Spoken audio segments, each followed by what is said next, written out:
Unité 6.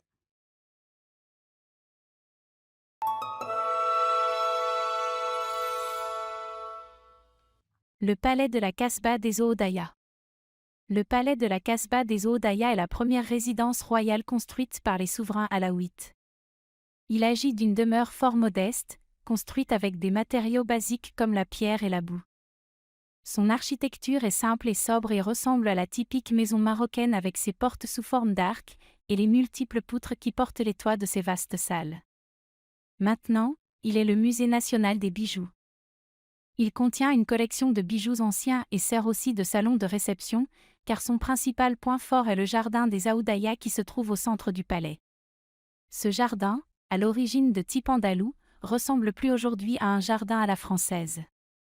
Il est l'exemple type de jardin de riad que l'on rencontre dans les maisons marocaines traditionnelles. Dans ce jardin des Aoudaya, il existe toutes sortes d'arbustes, de fleurs et d'arbres fruitiers, lauriers roses, orangers, bananiers, citronniers, datura, rosiers, liliacées et agapanthes. Des poissons colorés nagent tranquillement dans les étangs du jardin et observent attentivement les visiteurs qui montent les escaliers pour visiter la salle de musée. Le palais est protégé par des canons anglais du XVIIIe siècle et une ceinture de fortes murailles.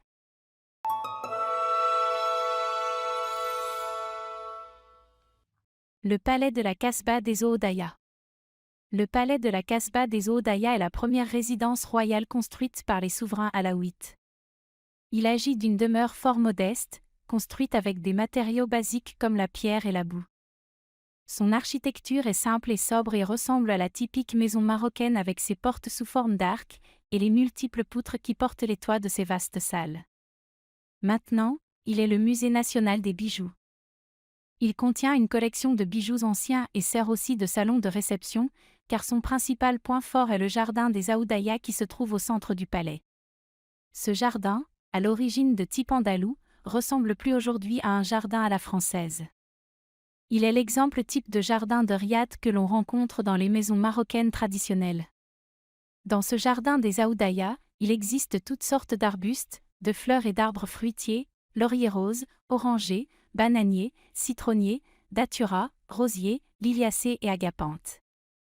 Des poissons colorés nagent tranquillement dans les étangs du jardin et observent attentivement les visiteurs qui montent les escaliers pour visiter la salle de musée. Le palais est protégé par des canons anglais du XVIIIe siècle et une ceinture de fortes murailles.